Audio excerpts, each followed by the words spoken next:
Welcome in everyone, I'm LimCube and I'm a Breath of the Wild speedrunner. And I'm currently beating this game day by day to 100% until Tears of the Kingdom comes out, which today is in 179 days. We've now breached the next 10-day barrier. While I do these sessions, I talk about random topics on my mind, usually video game related. So you can have this on the back, enjoy the Zelda vibes. I would appreciate it if you joined me. I do want to talk about Pokemon again today because it's Sunday today and we are approaching the Pokemon Gen 9 release week. And as much as I've been flaming the game, as much as I've been ranting a little bit about the game, and I always will, just because I feel like there would be so much more potential, I'm still curious how the games will turn out, because in general, I talked about this in previous videos, I'm very fond of the idea of Pokemon. I like building teams, min-maxing my team. I want to get into competitive Pokemon a little bit this time. I want to see, well, maybe this generation is the worst competitive gen of all time, but I doubt it. There's going to be a way to make it work, and I'm excited for it. But even though I will be doing my casual playthrough of the game on my Twitch stream when the game comes out, which is on Friday. Wait, it's the 14th tomorrow. 15, 16, 17, yeah, on Friday.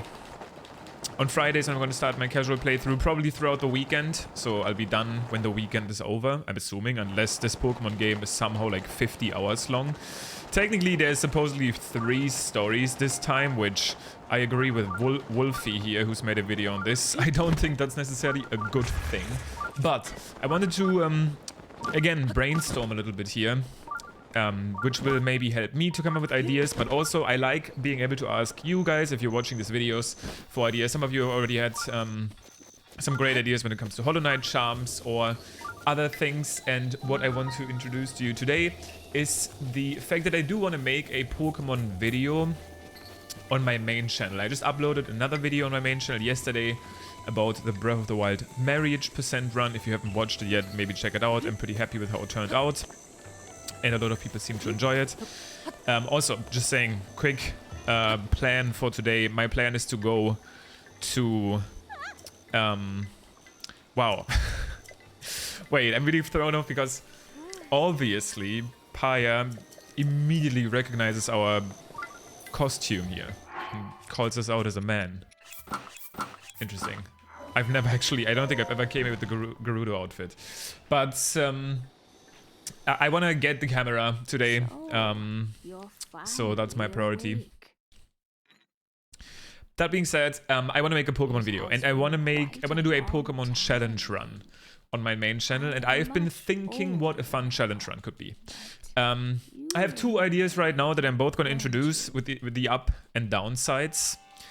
And then you can let me know too what you think would be a good idea. Keep in mind, if I want to make a Pokemon video on my main channel, I want it to be something unique.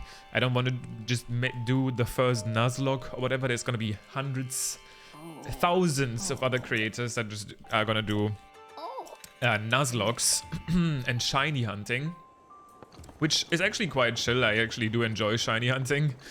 I don't know if I'm going to be doing it this time. Depends on how the shiny hunting will work. But... yeah, so basically, my first idea that I had for a challenge run was, what if I played through Pokemon? Obviously, again, I'm just going to do my casual playthrough first, completely normal, beating the game, nothing special, get the roster that I like, and then I'm also going to do a playthrough that's going to be a challenge run. And the challenge run that I thought would be cool is Pokemon, but I always choose the worst move. So, what that would mean, classic... If I'm fighting a... let me make sure I press the right buttons here. If I'm fighting a water Pokemon, I would use fire moves.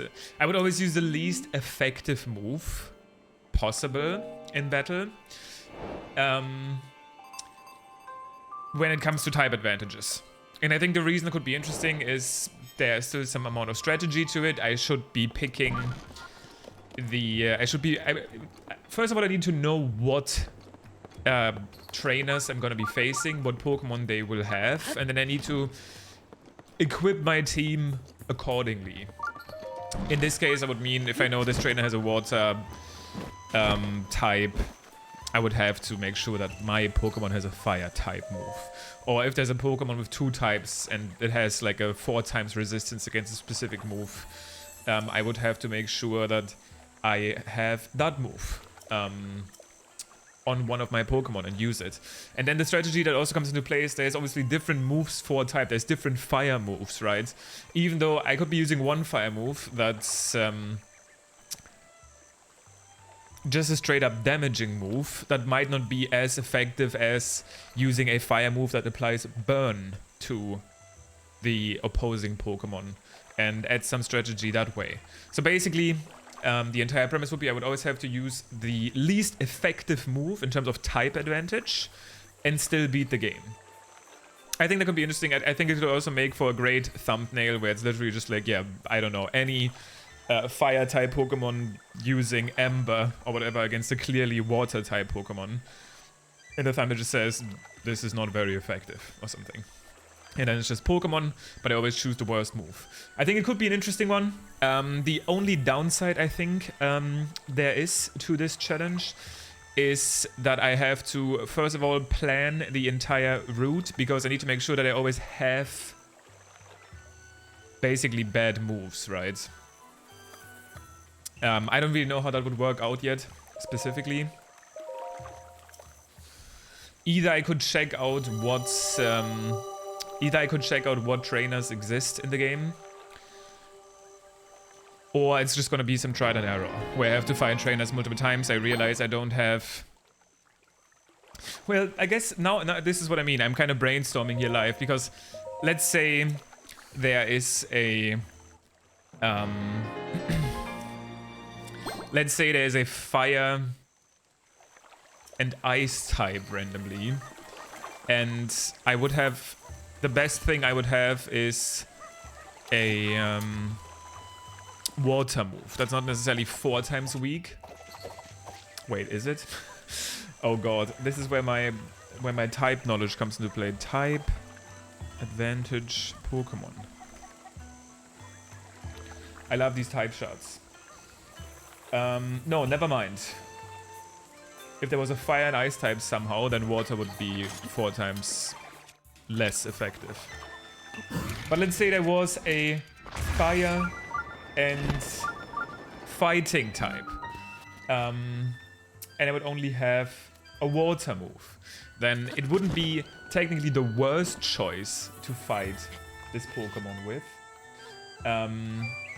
but it's a bad one, right? So all I'm trying to say is I don't know if I should make sure that I always pick the absolute worst move in the game. I don't think that's the premise of the challenge. It shouldn't be absolute worst move in the game. It should only apply to type advantages. I always have to use non-effective moves, and then I have to think about which non-effective move is still the best in the scenario. Maybe it has a status effect that it applies. Maybe it does something in particular that helps me winning the battles. And then maybe if it ends up being too easy, I can add a different restriction where it's depending on what point I'm in at the game, my Pokemon can be over a certain level. Also, I'm not playing with the minimap on, so my wind bombs are kind of just like a wild guessing game right now, because in case you don't know, you need to basically know which direction you're wind bombing in if you want to make sure that they work. But yeah, that's idea number 1. I kind of pitched it to you right here. As you can tell, I haven't completely thought it through. But in general, I think it could make for a fun challenge. The other idea that I have is much more simple, much more basic, and definitely easier to do. And that would just be, can I beat Pokemon Violet with only Lechonk? And I would literally just use one Lechonk. I can't evolve it if there's even an evolution. I don't know if there is. I don't know if there's any confirmed one yet. I don't know if there's a leaked one yet. I actually don't know myself. But even if there was, I wouldn't be allowed to use it. Lechonk has kind of stolen the show when it comes to revealed Pokemon so far. So I think that would be a video, especially if it's out early on, that would do pretty well. But I kind of want to make some Pokemon content, and those were the initial ideas. Now, with the Lechonk video, even though I think it's it has the potential to be popular, I don't think it's necessarily too interesting when it comes to you know, the challenge of the run itself. It would kind of be some sort of Nuzlocke because, well, I guess I would have to think about the fact if I have to reset if my one Lechonk ever faints. I feel like that would be quite brutal.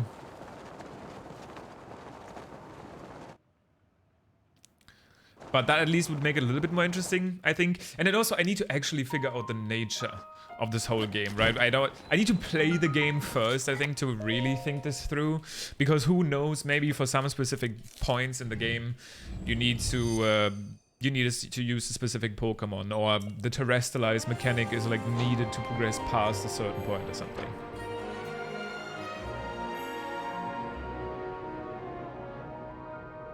Getting this HATENO tower real quick because might as well.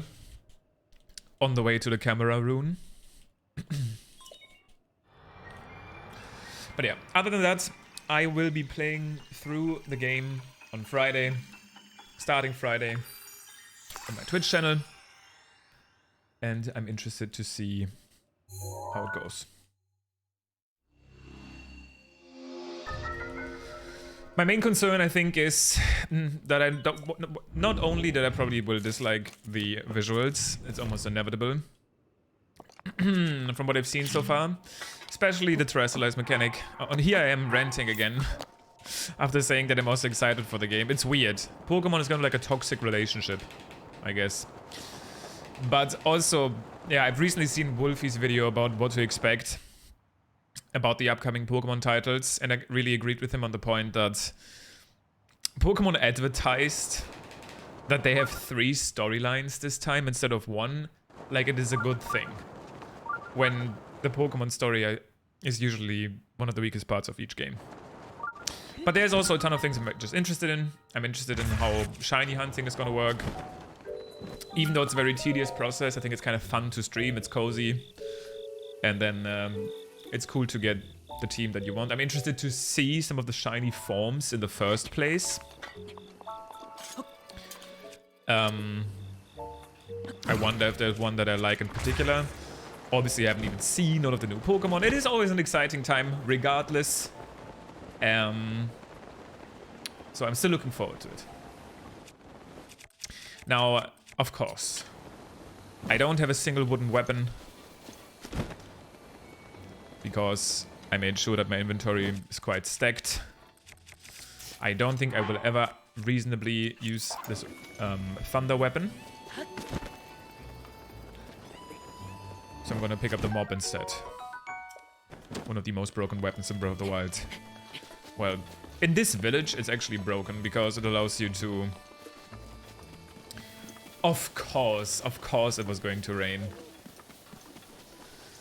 It allows you to do this quest if it doesn't rain, so I'm gonna have to grab some wood. Apparently the first piece of wood I've ever grabbed. Perform a magic trick here, where we take this piece of wood, throw it into a blue flame. Where we take this piece of wood, throw it into a blue flame. Okay. Okay, I admit defeat. I was gonna say where we turn this blue flame into a normal one. But yeah, that didn't work out the way I wanted it to. Also, one thing, I don't know if this is the same for you, but as you could previously hear, it definitely is for me. Every time I play Pokemon again, I have to relearn the entire type chart. And the thing is, I'm actually really happy that it seems like even the best players have to. I'm sure there's some people that know the entire type chart completely, but even some of the best players... I think I just messed up, didn't I? Yeah. Even some of the best players still don't remember all of the type matchups. It's just a lot to remember. And I know some of them make a little bit of sense, But there's also some that just don't make sense.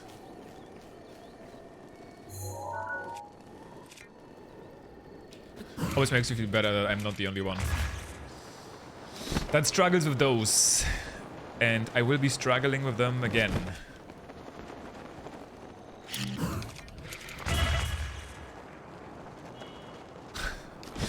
I love seeing Link wind bomb around with the smuggled weapon like this. Hello? Oh, there we go. I just want to make sure that if somehow this broom starts burning down, I at least have the flame saved. But we are here, we are at the camera.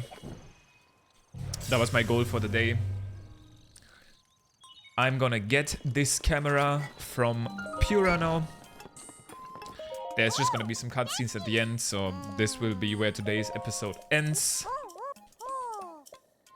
Tomorrow, I'm actually coaching Simply, the Mario runner, to play Breath of the Wild all dungeons, so I have to do some preparations for that. Let me know if you have any interesting ideas for Pokemon challenge runs, if you're looking forward to the game. Thank you for hanging out today again, and I will see you tomorrow. I'm just going to be cutting out these cutscenes tomorrow, starting when we got our camera room. Peace.